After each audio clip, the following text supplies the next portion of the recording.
रचनात्मकता और संपूर्ण तकनीकी कौशल का मेल।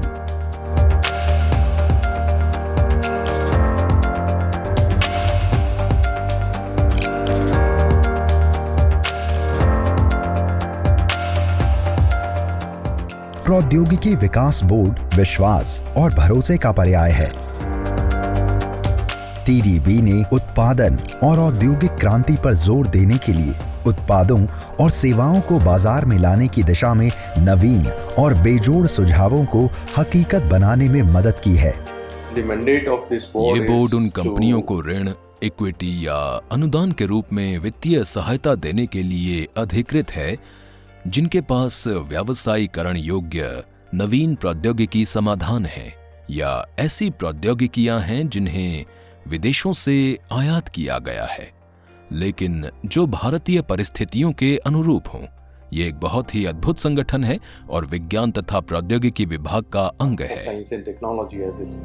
शुरुआती अवस्था में औद्योगिक क्षेत्र के लिए सरकार का ध्यान अनुसंधान और विकास पर केंद्रित नहीं था। फिर पर्याप्त प्रोत्साहन न मिलने और अधिकतर आयात पर निर्भर रहते हुए कंपनियां इन हाउस R&D पर अपनी जेब से खर्चा नहीं करना चाहती थीं। सरकार ने समय की जरूरत को समझा और 1994 में ये निर्णय लिया कि R&D सेस अधिनियम 1986 के तहत एकत्रित सेस का उपयोग प्रौद्योगिकी के विकास और अनुप्रयोगों के लिए किया जाएगा।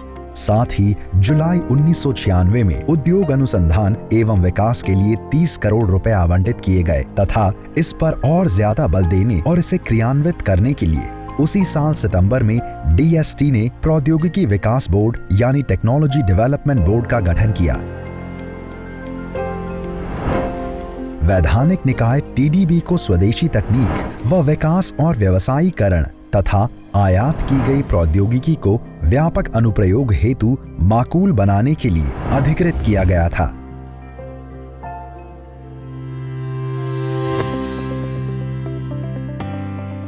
तब से TDB उद्यमों को वित्तीय सहायता प्रदान करने हेतु एक सक्रिय भूमिका निभाता आ रहा है ताकि उनके प्रौद्योगिकी उन्मुख उत्पादों और सेवाओं का व्यवसायीकरण हो सके।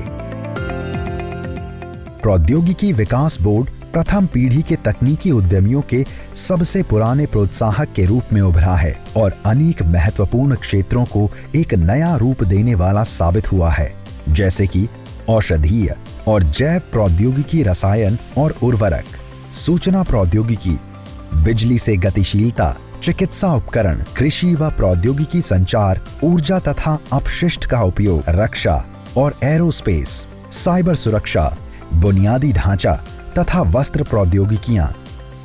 वेंचर कैपिटलिस्ट फंड्स केंद्रित प्रौद्योगिकी से हमें जो मिला वो वाकई असाधारण है। जब हमने अपने निवेश के प्रभाव का विश्लेषण किया तो ये 5 या 6 या 7 गुना पाने के लिए नहीं था, बल्कि ये सामाजिक प्रभाव था। 23 सालों के TDB के इतिहास में हमने अप्रत्यक्ष रूप से VCF के जरिए 131 स्टार्टअप्स को सहयोग दिया। हमने लगभग 50,000 लोगों को काम दिया जो प्रौद्योगिकी क्षेत्र में थे। इसके काफी दिलचस्प परिणाम देखने को मिले। भारत में उद्यम पूंजीवादी अर्थव्यवस्था के विकास पर सामाजिक प्रभावों का बहुत व्यापक असर होता है। TDB का ध्यान हमेशा स्वदेशी विकास और मुख्य प्रौद्योगिकियों के व्यवसायीकरण पर रहा है। TDB के लिए हमेशा सिर्फ एक ही और सबसे महत्वपूर्ण कसौटी होगी प्रौद्योगिकी का नवाचार। अपने वक्त में ये कुछ ऐसा था कि तब इसने अपनी एक अलग जगह बनाई। 20 साल पहले जब हमने रीवा के साथ शुरू किया तो एक रास्ता दिखा, तब एक विचार विकसित हो रहा था। आज ये वाकई अपने चरम पर है, लेकिन उस वक्त TDB ने पूर्वानुमान लगा लिया था कि यही हमारा भविष्य है। लिहाजा हमारे लिए किसी भी चीज में सबसे अहम है प्रौद्योगिकी। एक बार जब प्रौद्योगिकी तैयार हो जाती है तो फिर हम दूसरे पहलुओं पर सोचते हैं, जैसे कि आपका उद्देश्य क्या है, आपकी टीम कितनी अच्छी है जो इसे पूरा कर सके। क्योंकि हमारे पास एक उम्दा सुझाव तो हो सकता है, लेकिन अगर उस पर काम करने वाली काबिल टीम नहीं है तो कोई फायदा नहीं। उसके बाद हम देखते हैं कि हमारे पास पैसा है कि नहीं, क्योंकि TDB परियोजना लागत की सिर्फ 50% तक ही मदद देता है। हम वित्तीय सहायता के रूप में सॉफ्ट लोन देते हैं और काफी आकर्षक शर्तों पर, जैसे कि परियोजना अवधि के लिए 5% साधारण ब्याज। आपको कोई भुगतान नहीं करना होता, सिर्फ ब्याज जुड़ता रहता है। 1 साल का मैराटोरियम पीरियड होता है, उसके बाद 4.5 सालों में 9 मासिक किश्तों में भुगतान कर सकते हैं। तो अगर आप परियोजना की अवधि को देखते हैं तो आप 6-7 वर्षों में अदा कर रहे हैं, और अगर आप 7 साल में 5% साधारण ब्याज को देखते हैं तो असल में ये मुद्रास्फीति से नीचे आता है। टीडीबी अनेक उद्योगों को अपना सहयोग देता है ताकि उन्हें आत्मनिर्भर भारत बनने की दिशा में सही प्रोत्साहन मिल सके, और साथ ही जो कंपनियां विश्व स्तर पर प्रतिस्पर्धा करने के लिए उच्च मानकों को अपना रही हैं, उन्हें एक सही मंच मिल सके। इसलिए अक्सर लाभ पाने वाले उद्यम या तो स्टार्टअप होते हैं या स्थापित कंपनी जो अच्छे पूंजी निवेश के साथ बिल्कुल नया और अनोखा करने की दिशा में बढ़ रहे होते हैं।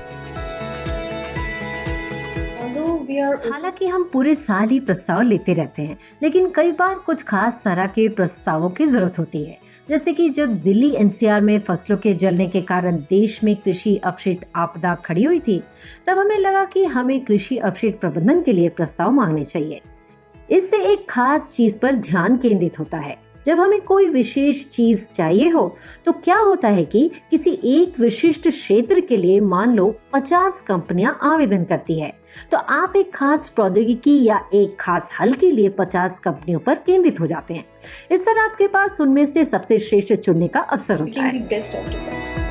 हाल ही में विभिन्न कंपनियों की कार्य क्षमता में कोरोना वायरस के प्रभाव को कम करने के लिए टीडीबी ने काफी काम किया है, जिससे कि कंपनियां अपने स्तर पर जरूरी कदम उठा सकें। भारतीय कंपनियों से जिनके पास नए तकनीकी समाधान है, आवेदन मंगवाना, ये mask, sanitiser, artificial intelligence, ventilator, diagnostic kit या मेडिकल उपकरण हो सकते हैं। Department of science and technology यानी डीएसटी का एक अभिन्न अंग होने के नाते टीडीबी ने बड़े उद्यमियों को सच में उस वक्त हर तरह से सहारा दिया है जब वो अपने विकास के शुरुआती चरण में थे। आज वही कंपनियां न सिर्फ अपने अपने क्षेत्र में गजब का काम कर रही हैं, बल्कि विश्व स्तर पर दिग्गज कंपनी बनने का मार्ग भी प्रशस्त कर रही हैं और देश के खजाने को भी भर रही हैं।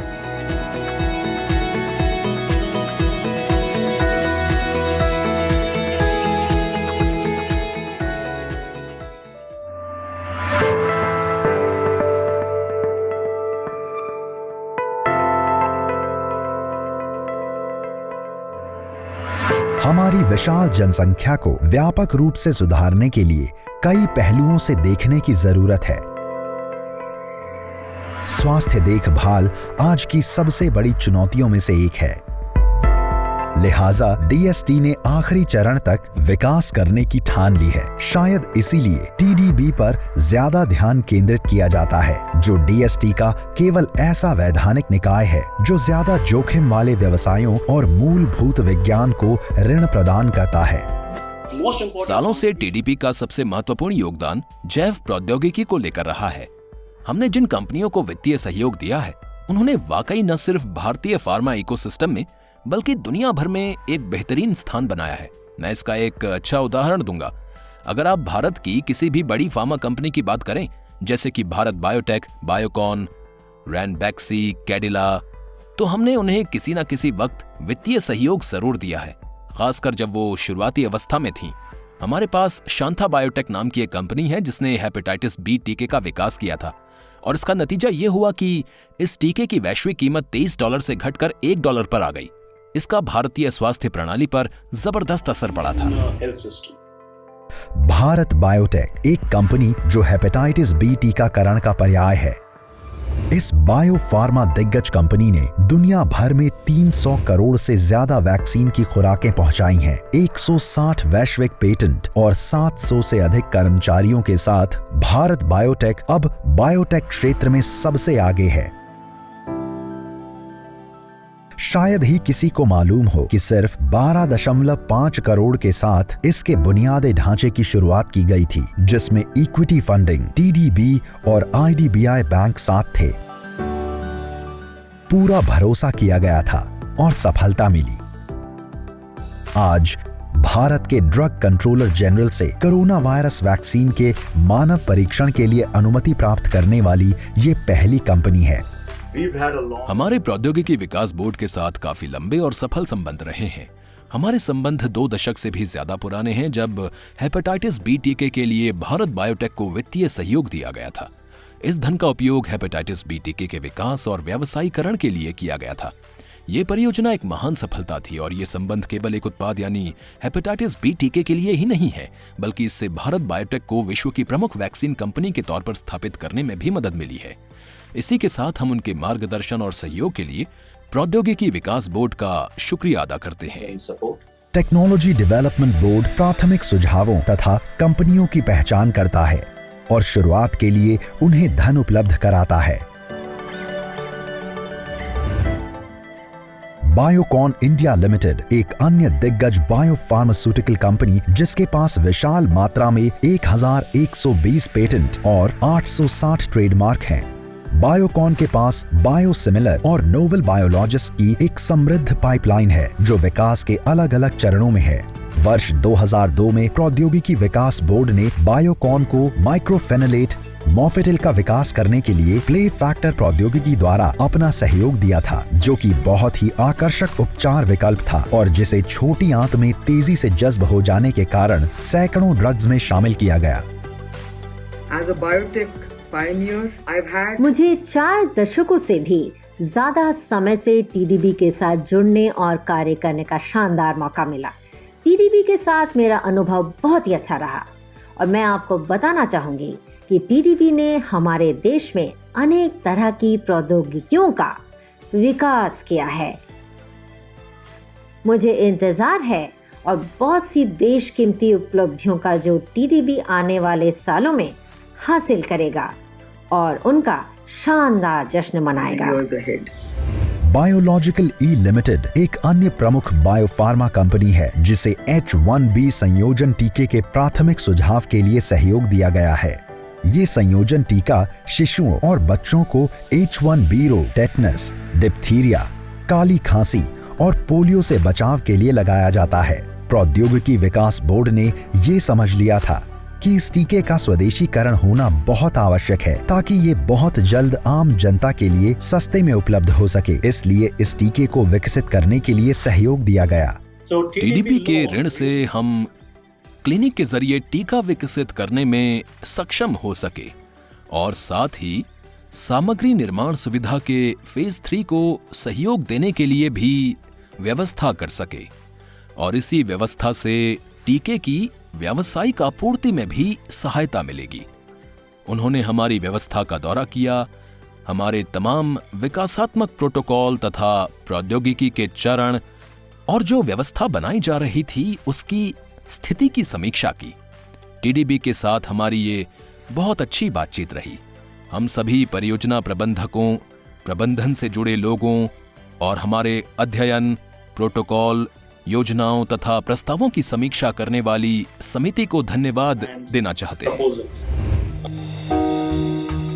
Recombinant antigen, recombinant monoclonal antibodies और इन विट्रो डायग्नोस्टिक्स जांच के लिए एंटीजन से उत्पन्न सेल के उत्पादन हेतु एक अत्याधुनिक बुनियादी ढांचा स्थापित करने के लिए टीडीबी द्वारा यशराज बायोटेक्नोलॉजी लिमिटेड को परियोजना लागत की आधी लागत का सहयोग दिया गया है। इन सभी डायग्नोस्टिक जांच का मकसद गंभीर स्वास्थ्य मुद्दों जैसे कैंसर और संक्रामक रोग जैसे हेपेटाइटिस बी और ए तथा डायबिटीज जैसे जीवन शैली संबंधी विकार यानी लाइफस्टाइल डिसऑर्डर और स्वप्रतिरक्षित विकारों यानी ऑटो इम्यून डिसऑर्डर में मदद करना है। आज हमारे पास 32 पुनः संयोजक उत्पाद हैं जो देश के लिए विदेशी मुद्रा कमा रहे हैं। यशराज बायोटेक्नोलॉजी लिमिटेड हमेशा टीडीबी का आभारी है क्योंकि ये पिछले 16 वर्षों से हमारी परियोजनाओं के लिए वित्तीय सहयोग देकर हमारी मदद कर रहे हैं। टीडीबी इन जानी मानी बायोफार्मा कंपनियों के अलावा उन स्टार्टअप की भी तलाश में है जिनके पास नई प्रकार की प्रौद्योगिकी या तकनीक का कोई प्रस्ताव हो। टीडीबी के पास आने वाली ज्यादातर कंपनियां स्टार्टअप्स हैं। उनके पास काफी अच्छे सुझाव और प्रौद्योगिकियां हैं, पर संकल्पना से लेकर उत्पाद बनाने तक पहुंचने के लिए उनके पास अपेक्षित पूंजी निवेश नहीं होता। तो यहाँ टीडीबी में हम उन्हें वित्तीय सहयोग दे रहे हैं ताकि उनके उत्पाद सामाजिक जरूरतों को पूरा कर सकें। इन कंपनियों को आगे बढ़ाने के लिए टीबीडी कई संभव तरीकों से मदद कर रहा है, जिसमें सहभागिता और सीधे बाजार से जुड़ना शामिल है। हम टीडीबी में हमेशा अपने औद्योगिक साझेदारों के लिए मौजूद होते हैं। हम हर संभव तरीके से उनकी मदद करते हैं। पूंजी निवेश के व्यवस्था तंत्र के अलावा कई R&D संस्थानों के साथ हमारी साझेदारी है, जो उन्हें आगे बढ़ने में मदद करती है। भारत में हमने फिकी, PhD चैम्बर ऑफ कॉमर्स, टाइफैक आदि जैसे कुछ संगठनों के साथ मेमोरेंडम ऑफ अंडरस्टैंडिंग पर हस्ताक्षर किए हैं। जहाँ तक अंतर्राष्ट्रीय संगठनों का संबंध है, हमने BPI फ्रांस के साथ एक MOU साइन किया है। ये एक सार्वजनिक निवेश बैंक है जो सिपिफ्रा द्वारा प्रबंधित कारोबारों को वित्त प्रदान करता है। सिपिफ्रा एक द्विराष्ट्रीय संगठन है जो विज्ञान और प्रौद्योगिकी में द्विपक्षीय सहयोग की सुविधा मुहैया कराता है। टेक्नोलॉजी, प्रौद्योगिकी विकास बोर्ड बायोफार्मा सेक्टर के माध्यम से लाखों लोगों तक पहुंच चुका है। पूरी उम्मीद है कि जल्द ही भारतीय बायोफार्मा विश्व की बढ़ती मांग को पूरा करने में सक्षम हो पाएगा। ये हाल ही में हुआ है कि इस देश में नवाचार और प्रौद्योगिकियां जबरदस्त क्रांति लेकर आए हैं। शुरुआती चरण में नवाचारों सुझावों की पहचान करना टीबीडी का उद्देश्य है, चाहे इसके लिए दूरदर्शिता को साकार करने में कोई जोखिम ही क्यों न उठाना पड़े। भारत की मजबूत रक्षा प्रणाली में लगातार उन्नति और बढ़ोतरी हो रही है, इस आशा में कि भविष्य में सुरक्षा के लिए नवीन प्रौद्योगिकी की जरूरत पड़ेगी। प्रौद्योगिकी विकास बोर्ड ने टाटा पावर कंपनी लिमिटेड सामरिक इंजीनियरिंग प्रभाग को वैमगल औद्योगिक क्षेत्र जिला कोलार कर्नाटक में 50 एकड़ जमीन पर रक्षा निर्माण सुविधा को स्थापित करने के लिए अपना सहयोग दिया है। इस सुविधा का इस्तेमाल IEWS-MT सामरिक संचार प्रणाली, युद्ध क्षेत्र प्रबंधन प्रणाली तथा रॉकेट और मिसाइल लॉन्चर जैसे कई मौजूदा और आगामी कार्यक्रमों हेतु उच्च परिमाण तथा विशाल प्रणालियों के निर्माण और एकीकरण के लिए किया जाएगा। टाटा पावर SED बड़ा ऋण देने के लिए प्रौद्योगिकी विकास बोर्ड का शुक्रिया अदा करना चाहता है। इससे हमें देश की रक्षा के लिए हथियार प्रणाली बनाने हेतु अत्याधुनिक मशीनरी स्थापित करने में मदद मिली है और ये आत्मनिर्भर भारत का भी हिस्सा है। हमें प्रौद्योगिकी विकास बोर्ड द्वारा दी जाने वाली ये बहुत बड़ी सहायता थी। इस ऋण ने प्रबंधन और शेयर धारकों को फिर से विश्वास दिलाया है कि SED द्वारा उठाया जाने वाला ये कदम वाकई बहुत अच्छा है। आधुनिक हवाई प्रणाली को लक्ष्य को खोजना और निशाने पर रखना पड़ता है। RF सेंसर दरअसल एक हाई एंड माइक्रोवेव रडार होता है जिसे एयरबॉर्न सिस्टम के ऊपर लगाया जाता है। हैदराबाद में VEM टेक्नोलॉजी लिमिटेड को वित्तीय सहायता देकर TDB ने इसके विकास और निर्माण में सहयोग दिया है। हर कोण, हर गति और हर रेंज पर ये RF खोजी अपने लक्ष्य को निशाने पर रख सकते हैं। एरोस्पेस और सुरक्षा काफी पूंजी प्रधान होते हैं। इनमें काफी प्रौद्योगिकियां, अलग अलग प्रक्रियाएं और आधारित संरचनाएं होती हैं। TDB द्वारा पूंजी निवेश जुटाने में एक बड़ा सहयोग मिला। VEM टेक्नोलॉजीज प्राइवेट लिमिटेड रक्षा से लेकर सेंसर्स और सूचना प्रौद्योगिकी तक प्रौद्योगिकी विकास बोर्ड हर क्षेत्र में मौजूद है। Softech engineers private limited Pune TDP से मिले सहयोग से ई-कॉमर्स पोर्टल का विकास तथा व्यवसायीकरण कर पा रहा है और इससे व्यवसायिक गहराई, बिल्डिंग बायलॉज तथा बिल्डिंग प्लान स्वीकृतियों के बारे में जानकारी के लिए व्यवस्था तैयार होगी। यानी निर्माण परियोजना की व्यवहार्यता और आर्किटेक्चर, इंजीनियरिंग तथा कंस्ट्रक्शन स्पेस की दुनिया में कॉन्सेप्शन और डिजाइन स्टेज के दौरान बिल्डिंग परमिट में आ रही दिक्कतों का समाधान एक ही जगह पर हो जाएगा। TDB के वित्तीय सहयोग से हम अपने उत्पादों को बाजार की जरूरतों के अनुसार श्रेणीबद्ध कर सके, जो काफी कम रेट पर था और इसमें नवाचारों की आवश्यकता थी क्योंकि हम बैंकों से ऋण लेने के लिए उनकी शर्तों को पूरा नहीं कर पा रहे थे। हम जैसे पहली पीढ़ी के उद्यमियों के लिए ये बहुत कठिन था। TDB की जो टीम इस वित्तीय सहायता के लिए जुड़ी, उसने शुरुआत में हमारी बहुत मदद की। हमें उनसे बहुत अच्छा मार्गदर्शन मिला कि उनकी आवश्यकताएं क्या हैं और किस प्रकार के नवाचारों को वित्तीय सहायता दी जा सकती है। धातु की शीट काटना एक बुनियादी प्रक्रिया है जो बेशुमार निर्माण संबंधी उद्योगों में इस्तेमाल होती है। अपनी कार्य कुशलता के कारण बड़े पैमाने पर कार्बन डाइऑक्साइड लेजर मशीनें काम में लाई जाती हैं। गांधीनगर में सहजानंद लेजर टेक्नोलॉजी लिमिटेड ने ऐसे फाइबर लेजरों का निर्माण किया है जो आसानी से पारंपरिक लेजर मशीनों का स्थान ले सकते हैं। टीडीबी ने इस उद्यम को इन हाउस मीडियम से हाई पावर 1 माइक्रोमीटर निरंतर तरंग फाइबर लेजर का उत्पादन करने के लिए वित्त प्रदान किया है।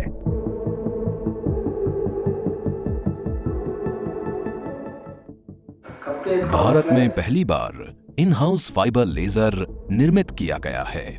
पूरी तरह से 2015 में इसका व्यावसायीकरण हुआ और हमें रॉयल्टी के साथ भुगतान किया गया। सामाजिक चेतना के साथ प्रौद्योगिकी विकास बोर्ड ने अंतर्राष्ट्रीय विकास विभाग यूके के भारतीय प्रभाग के साथ सहभागिता में innovative ventures and technology for development invent platform के माध्यम से समावेशी अभिनव समाधानों के लिए भी सहयोग दिया है। निम्न आय वाले राज्यों में प्रौद्योगिकी उद्यमिता का निर्माण करना इस कार्यक्रम का बुनियादी अधिदेश है। अंतर्राष्ट्रीय विकास विभाग यूके ने टीडीबी को प्रौद्योगिकी उद्यमिता और नवाचार को बढ़ावा देने के लिए लगभग 50 लाख पाउंड की तकनीकी सहायता प्रदान की है। इन्वेंट के अंतर्गत 160 उद्यमियों को विकास के लिए चुना गया था, जिसमें से 150 उद्यमी सफलतापूर्वक विकसित किए गए और 75 स्टार्टअप्स 14 करोड़ रुपए की निधि प्राप्त करने में सफल रहे। उद्योग की सराहना और स्वीकृति व्यक्त करने के लिए टीडीबी ने 1999 से 3 श्रेणियों में राष्ट्रीय पुरस्कार की शुरुआत की। मूल्यांकन के मापदंडों में हम ये देखते हैं कि इस प्रौद्योगिकी ने समाज को कैसे प्रभावित किया है और ये कैसे राष्ट्रीय महत्व और लक्ष्यों के लिए प्रासंगिक है। इसलिए इन स्टार्टअप्स को प्रोत्साहन देना बहुत ही महत्वपूर्ण है। ये पूरी तरह से व्यावसायिक तो नहीं हुआ है, पर हाँ, व्यावसायीकरण की कगार पर है। प्रौद्योगिकी विकास बोर्ड विज्ञान तथा प्रौद्योगिकी विभाग का एक अभिन्न अंग है जो अपनी स्वर्ण जयंती मना रहा है। और क्यों न हो, आखिरकार टीडीबी डीएसटी के शानदार पोर्टफोलियो में शौर्य और प्रभावशाली दृष्टिकोण का योगदान जो देता है। इस देश में पिछले 50 वर्ष विज्ञान और प्रौद्योगिकी को वाकई एक मजबूत आधार देने वाले हुए हैं, लेकिन आने वाले 50 साल डेमोग्राफिक डिविडेंड अर्थव्यवस्था के ऊपर उठने, सकारात्मकता और सशक्तिकरण के कारण सचमुच अभूतपूर्व होंगे। लिहाजा मुझे पूरा विश्वास है कि डीएसटी के साथ सभी वैज्ञानिक कार्य कर रहे हैं और डीएसटी उनकी हर संभव तरीके से बेहतर सेवा कर रहा है और इससे एक बड़ा परिवर्तन आने वाला है। मुझे जरा भी संदेह नहीं है कि हमारा ये सफर काफी रोमांचक होगा।